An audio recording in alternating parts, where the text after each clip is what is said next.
Ah, I'm so tired. In the middle of the night, I walk home with an exhausted body. I stayed at work very late because of job responsibilities. Feeling sorry for getting home late to my husband Keith and my father-in-law George, I start jogging toward the house.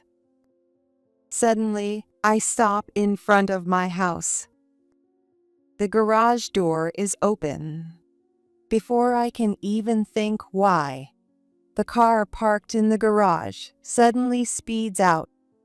Eek! I let out a small scream and shrink back as the car comes to a sudden stop right in front of me. Behind the wheel was my father-in-law, George. As soon as he noticed me, he opened the passenger door from the inside. Haley, get in the car. What?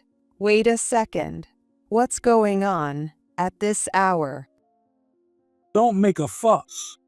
I'll explain later. Just get in the car now. Under the intense pressure, I quickly opened the passenger door and got into the car. Eek!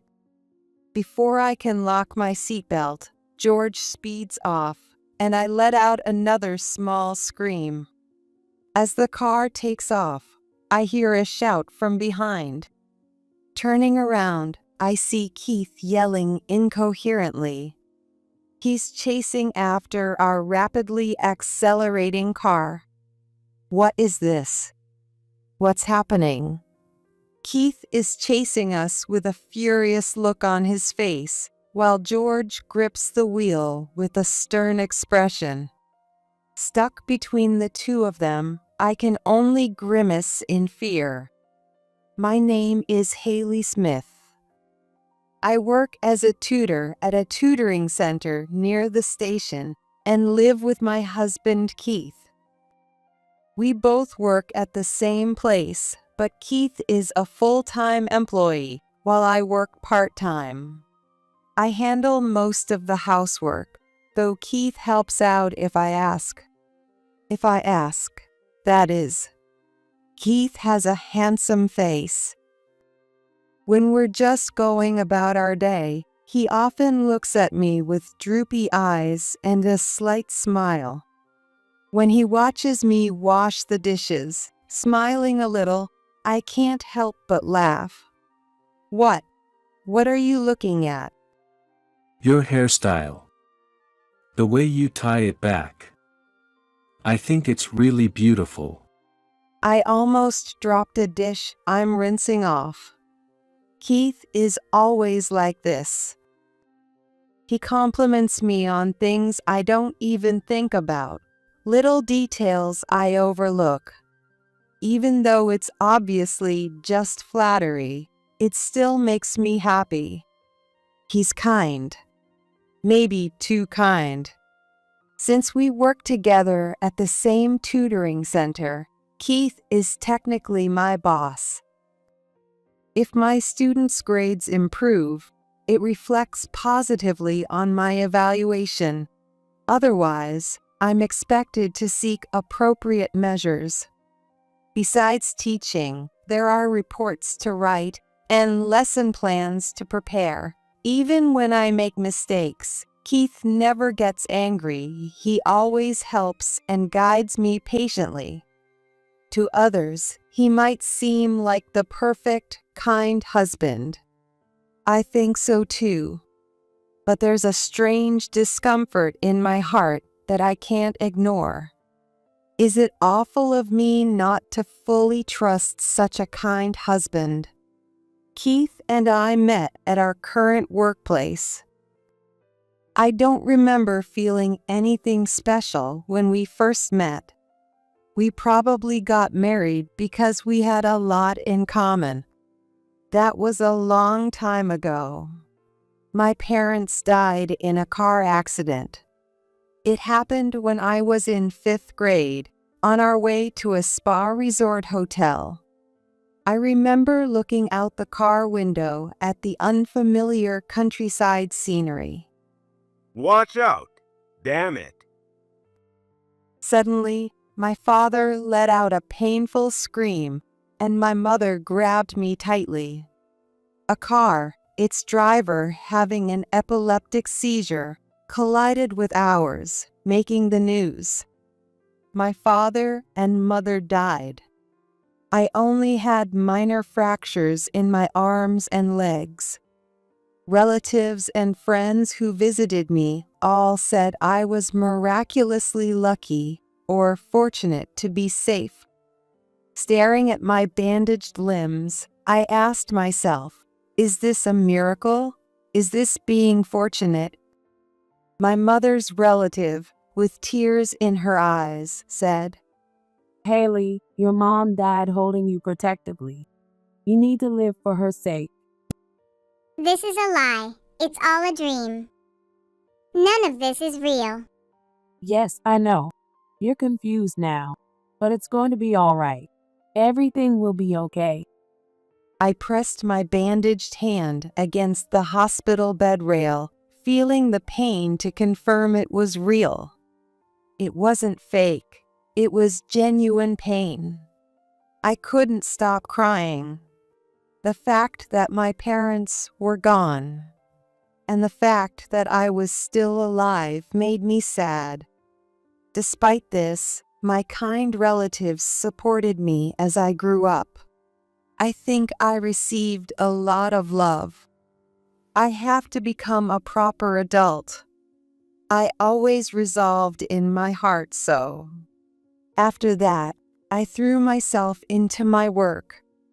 I met Keith at the same workplace, and gradually, his dedication to work caught my eye. His way of interacting with students, his serious and sincere attitude. He was kind to everyone and had good looks, so I thought he was out of my league and not a potential romantic partner. Keith asked me out on our first date. Then the second and the third dates were also initiated by him. I was the one who asked to start dating. By the end of our third date, I couldn't hold back my feelings for him. When I asked him to date me, Keith talked about his past with a slightly clouded expression. I lost my mom and live with my elderly father. Also, I recently got divorced. I see. I'm trying to bury myself in work to forget about the divorce. Knowing I'm divorced might make you reconsider dating me. I don't mind. Because I admire your dedication to your work. Keith looked a little surprised, but then smiled gently. The longer we dated, the more we were drawn to each other. As I was approaching 40, Keith proposed to me. In a dimly lit restaurant on a high floor overlooking the beautiful night sea. It was like a setting made for a proposal, and he said seriously, Will you marry me? At that moment, I felt like I was the protagonist in a drama. Losing my parents, feeling hopeless, and thinking this world was fake. It finally felt like the scenery in front of my eyes became real. Keith told me about his family, which he hadn't talked much about before. His mother had already passed away. He lived with his elderly father, George. After we got married, he suggested that we live with George since he was worried about him, and I agreed without hesitation. Both George and Keith were kind, and I was living a satisfying life. We decided not to have children. Having experienced the pain and sadness of losing parents, Keith and I were both afraid of becoming parents ourselves. I've come to terms with this way of living. A few years after we got married, Keith was very kind. He accepted almost all of my suggestions and forgave my household mistakes with a smile. He would smile, turn his back on me, and looked somewhere far away. His kindness, which I had considered a virtue, gradually changed within me. I began to feel that his behavior was no different from indifference. Moreover, Keith was not a person who talked much about himself. Being a tutor is fulfilling but demanding. His return times were irregular, and he often spent weekends alone in his study. He'd suddenly invite me shopping or on a date, worry about George's condition, and his actions had no pattern. I once heard somewhere that people who cheat have plenty of time. I don't remember where I heard it, but Keith's ever-composed demeanor always made me tilt my head in confusion. Keith is naturally handsome, and I knew he was popular. But cheating was unforgivable. Wanting to trust him, I decided to hire a private investigator. They said the investigation would take a week. The investigation was surprisingly expensive, but if it proved Keith's innocence, I could fully accept that he was truly kind. When I returned home from the investigator's office, I found George sitting in a chair, clutching his chest. "George." I rushed over, rubbed his back, and handed him his medicine and some water. George had a heart condition and was prescribed several medications. Due to his age, he also took medications for managing blood pressure and cholesterol. I wasn't told the details, but it seemed more like the medications were for controlling the disease's progression rather than curing it. Thank you. I should feel better soon. George generally lived a life similar to a healthy person, but sudden attacks were troublesome. They included chest pains, irregular breathing, muscle spasms, and more. Usually, resting in bed would calm them, but in severe cases, they could become disastrous. Recently, George's health had worsened. I stayed close to him and watched his condition. I wanted to consult with Keith, but even when I contacted him late at night, his only response was always, "I'm busy, sorry." Since we worked at the same place, I thought I knew how busy Keith was. Even though he was the one who suggested taking care of George, it was a bit cruel of him. I pout as I organized George's numerous medications into a case. Something feels off. A week later, I found myself in the cramped office of the detective agency. Sitting on a worn-out sofa, I listened to the investigator's report. The conclusion was that Keith was guilty. They told me he was having an affair with a woman named Teresa Wright. Teresa Wright. I've never heard that name before. Staring at the unknown woman's name and the candid photo of her profile, I felt my mood darken. Divorce, huh? I muttered as if it were someone else's problem. Losing my parents and getting used to loneliness, the fleeting happiness I grasped felt like a joke. I laughed softly. At home, I put the documents from the detective agency in an unused drawer of the dresser. I set the kettle on the stove, preparing my favorite herbal tea. As I poured hot water into the glass pot, the sweet, honey-like aroma of linden filled the room. What a nice smell, Haley. George emerged from the room, slightly holding his leg, and smiled. I immediately supported him and helped him to the sofa in the living room. When I handed him the TV remote, he quietly shook his head. So I made 2 cups of freshly brewed herbal tea and knelt on the floor. It's delicious. I feel like I'll sleep well. How are you feeling, George? There are good days and bad days. But what about you, Haley? Are you not exhausted from taking care of me? Well, it's difficult to say in front of me.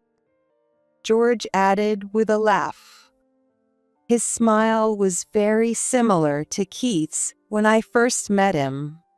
Maybe that's why. Just like I would with Keith, I found myself opening up to George. I told him about hiring a detective to investigate Keith, about my feelings of betrayal, that I planned to confront Keith with the facts and consider divorce depending on his reaction, and that I had the papers ready. When I noticed George listening intently, I immediately regretted it. This was a problem between my husband and me, and burdening George, who was suffering from health issues, was wrong. Thank you for telling me. I tilted my head, not understanding the meaning behind his thanks. Feeling suddenly awkward, I took my tea and went to the kitchen. When I glanced back, George was staring quietly into space with a troubled expression. For a while, I hesitated to confront Keith about the affair. A divorce would disrupt our current life. I was afraid of the sudden change in life, just like the one caused by the car accident. I know from experience that I hate change. I'm convinced that having today be the same as yesterday and tomorrow be the same as today is happiness. Even if that means living a life connected by fake love. One day, due to taking care of George, I hadn't been able to fully attend to my work, and a problem arose with one of the students at the tutoring center I oversee. A parent complained that their child's grades had dropped with the usual study methods, and I had to come up with a clear plan to address it. Long overtime hours were expected. I asked Keith to leave work early and take care of George. Late at night, exhausted, I walked home. It took a long time, but I thought I had finally created a new study schedule. Feeling sorry for coming home late, I jogged towards the house. I stopped in front of the house. The garage door was open. Before I could wonder why, the car in the garage suddenly sped out. Eek! I let out a small scream and shrank back as the car screeched to a halt right in front of me. Haley, get in the car. What? Wait a minute. What's going on at this hour? Don't make a fuss. I'll explain later. Just get in now. Pressed by the urgency, I quickly opened the passenger door and got in the car. Eek! Before I could lock my seatbelt, the car sped off, and I let out another small scream. As the car took off, I heard a shout from behind. Turning around, I saw Keith yelling incoherently. He seemed to be chasing the speeding car, desperately trying to catch up with us until we turned a corner and he disappeared from view. At that volume, his voice must have echoed throughout the neighborhood. I sank deeply into the seat and sighed. It was the first time I'd seen Keith, always so calm and composed, so frantic. George, in the driver's seat, said nothing. It was clearly something serious. I didn't know what had happened, but I decided to wait for George to talk. For a while, we just drove along the road. It didn't seem like we had a destination, just driving aimlessly, until finally we stopped at a corner store with a large parking lot. George rested his forehead on the steering wheel and sighed deeply.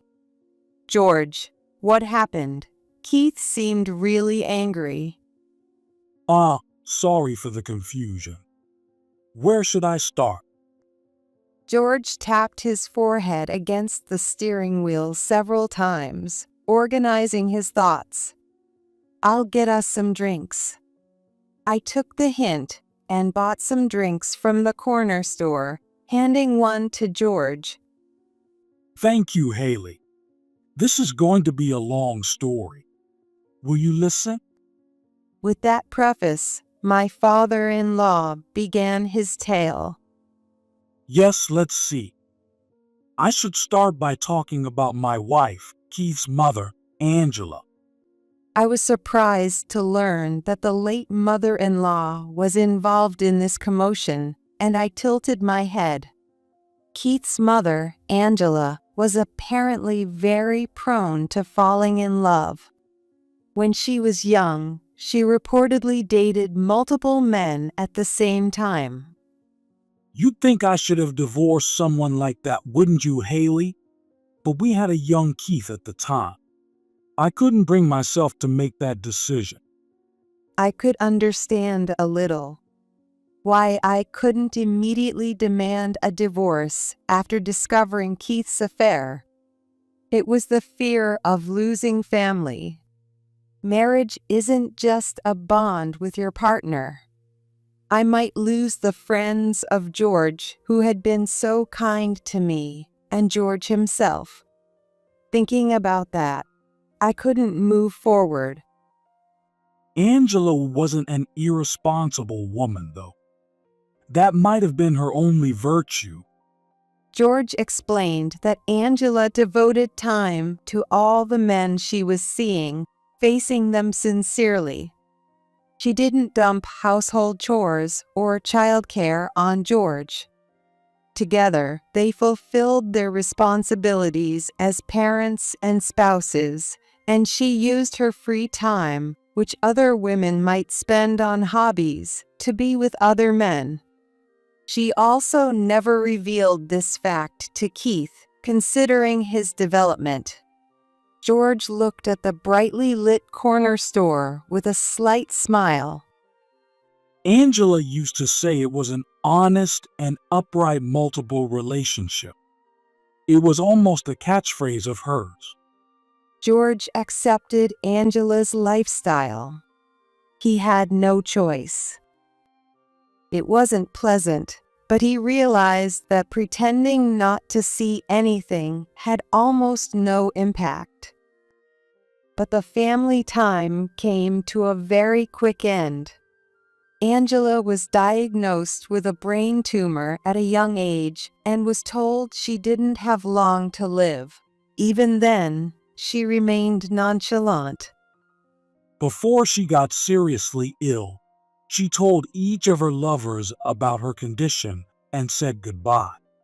And in the end, George took his hands off the steering wheel and looked at his palms. In the end, she passed away in the hospital, holding George's hand. but I couldn't just be depressed. For Angela's sake, I worked hard to raise Keith properly. However, bad signs started to show when Keith was in high school. Keith had grown into a womanizer. In the worst possible way, he had inherited Angela's tendency to fall in love quickly. He would charm women with his gentlemanly behavior and discard them irresponsibly when he got bored. George tried his best to have sincere conversations with Keith to stop this behavior. But Keith's bad habit never changed, and he ended up getting married. To me. At first, I was against the marriage. It was obvious, wasn't it? I could see that Haley would end up unhappy. But Keith insisted. As a condition of marriage, Keith proposed that we live together. It was a very appealing offer for George, who was physically disabled.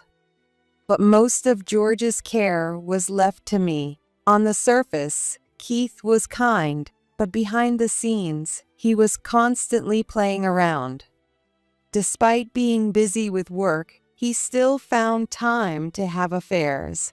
It was almost like a sickness.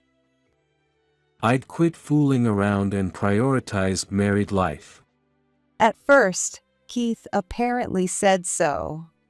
George thought he'd wait and see for a while, but in reality, Keith was secretly having a great time.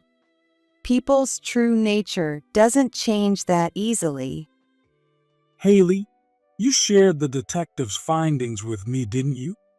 I appreciated that. I thought it was time to give him a real talking to. That's kind of a strange thing to say.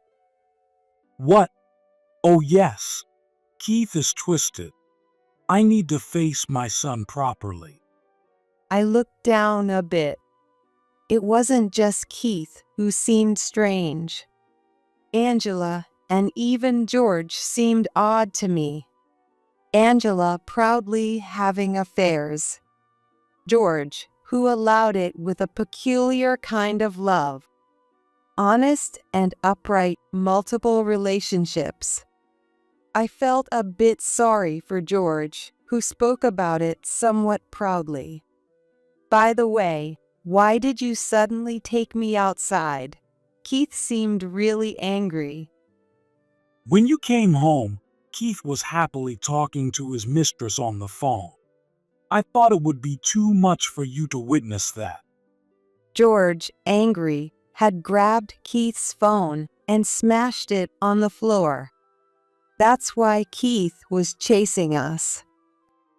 But wait, I already knew from the investigation that Keith was cheating. I don't really care about him talking to another woman on the phone now. Are you feeling a bit calmer now? Yes, I am. I see. Maybe George was angry for my sake, but also for himself. Anger towards the late Angela. He might be directing his unresolved anger at Keith. And he probably doesn't even realize it. Being betrayed by someone, justifying it, and now having no one left to hate. The engine started, and the car began to move. When we got home, we'd confront Keith about his affair. George and I agreed. We parked the car in the garage. Keith, silently drinking whiskey in the living room, glared at George and me with resentment. Without a word, I placed the detective's report on the table. A slightly drunk Keith rubbed his eyes and looked over the documents. Oh, this. Well, it's a former student. It's not an affair or anything. That's a lame excuse. There are photos and investigation results right there. It's true. She's been struggling with work, and she said she wanted a quiet place to talk, just the two of us. Keith made a feeble excuse. For once, he looked genuinely flustered, without his usual composure. I had loved Keith, who worked so hard and treated me with the kindest smile. Looking at him now, it was like watching his facade crumble away. My feelings for Keith rapidly cooled, and his desperate excuses, no matter how valid or not, began to mean nothing to me. Enough, Keith. Pay Haley the alimony and agree to the divorce. This is a matter between husband and wife. Stay out of it, Dad. I have every right to interfere. I'm your father. Keith was taken aback, then turned his gaze to me and quietly laughed. He must have realized from my cold eyes that I no longer had any love for him. To be honest, I didn't have a strong desire for a divorce. The procedures for a divorce are tedious, with a lot of paperwork and hassles. But if I didn't take a step forward now, I'd remain an unhappy woman forever, living a life pretending not to know about my husband's affair. George lived that way, so I don't completely reject it, but it still feels wrong. I can't claim to know what the ideal marriage looks like, but a relationship where one person feels sad or heartbroken doesn't seem right to me. Keith, let's get a divorce, right now. Wait, Haley. I get it. I'll change my ways. I won't cheat anymore. I'll only look at you. I'm not going to look at you anymore. With those final words, Keith fell silent, and the night quietly passed. A year later, Keith surprisingly agreed to the divorce rather easily. He remained as carefree as ever, even sending me casual texts after the divorce, asking how I was, or suggesting we go on a date. I can't tell if he's joking or serious, but I completely ignore him. Today is a beautifully sunny day. The rain is over, and the sky is clear. I looked at my reflection in the bathroom mirror, wearing a white dress that might be too youthful for my age. I'm still young. I'm still beautiful. The words Keith often told me might have been fake in hindsight, but my feelings now are undeniably real. My phone buzzed in my bag. When I held it to my ear, I heard a familiar voice. Haley, it's been a while. It was George, who unsolicitedly told me about Keith's current situation. Since the divorce, Keith had suddenly become more subdued and had refrained from dating women. He hasn't found a new partner yet and has been diligently taking care of George and participating in matchmaking events.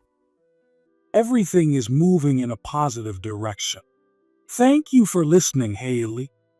That's my word, thank you. I'm sorry, but I have to go now.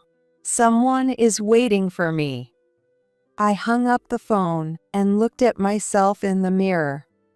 Since working at the same place as my ex-husband wasn't an option, I found a new job at another tutoring center.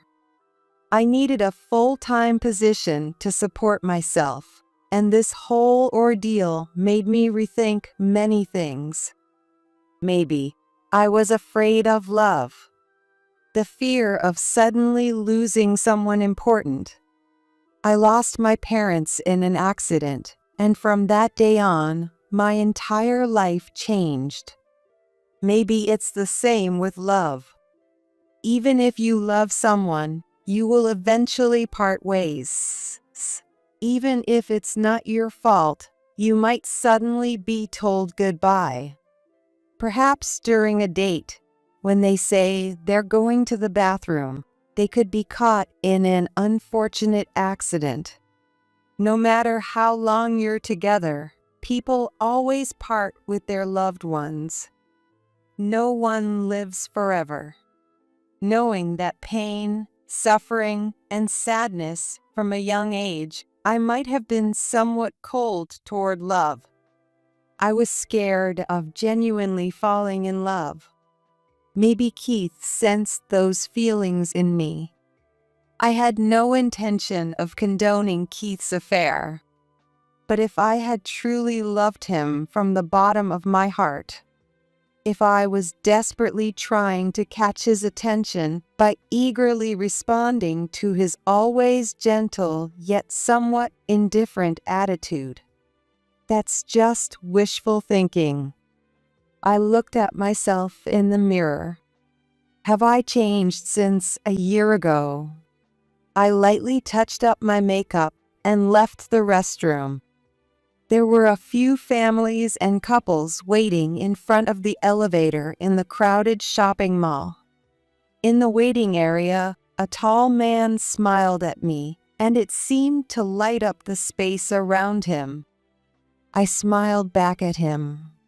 Casually, I held his hand. He looked a bit surprised, but he didn't let go. That made me smile even more. Now, I am taking a step forward to find true happiness.